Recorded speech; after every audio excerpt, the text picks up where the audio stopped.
Well, the highway system in the United States is really coming to a point of being overburdened. We have congested highways, again, to get to jobs, 2-hour commutes. AirTrac would basically be a transportation solution that would allow movements of goods, services, and passengers in a way that currently our congested highways just don't accomplish. AirTrac is carried on towers that are spaced about 100 and 125 feet apart. Between those towers is that curved guideway. The vehicle is supported inside there on a cushion of air. One of the attributes that makes AirTrac really different from anything else is that the corridor construction can be a serpentine construction. We can follow a freeway, we can negotiate around infrastructures.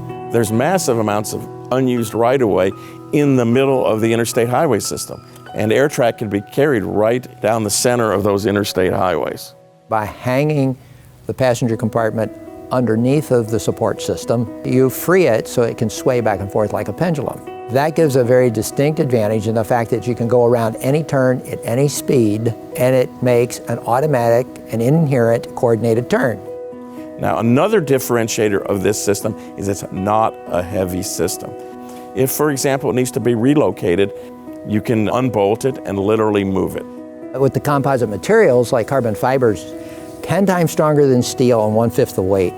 It's 8 times stronger than aluminum and 2/3 the weight of aluminum. So we just replace steel and aluminum as bare components in the system. The surface footprint to create an AirTrac system is 1 acre per mile, and that is a fraction of what it takes to put in a highway system.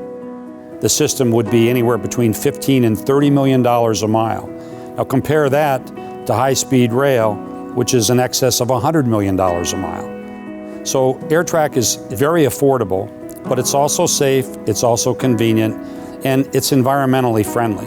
One of the failures, I think, of current high-speed rail technologies is that they go from point A to point B. They go from a population center to a population center.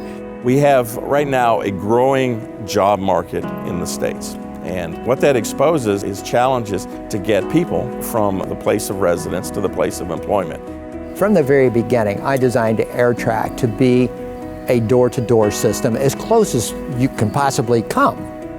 AirTrac could get into low representative economic areas with its serpentine flexible system, whereas most systems are inflexible. When we put those nodal stations in the suburbs, that gives an opportunity to get close to where people live and to where they want to live.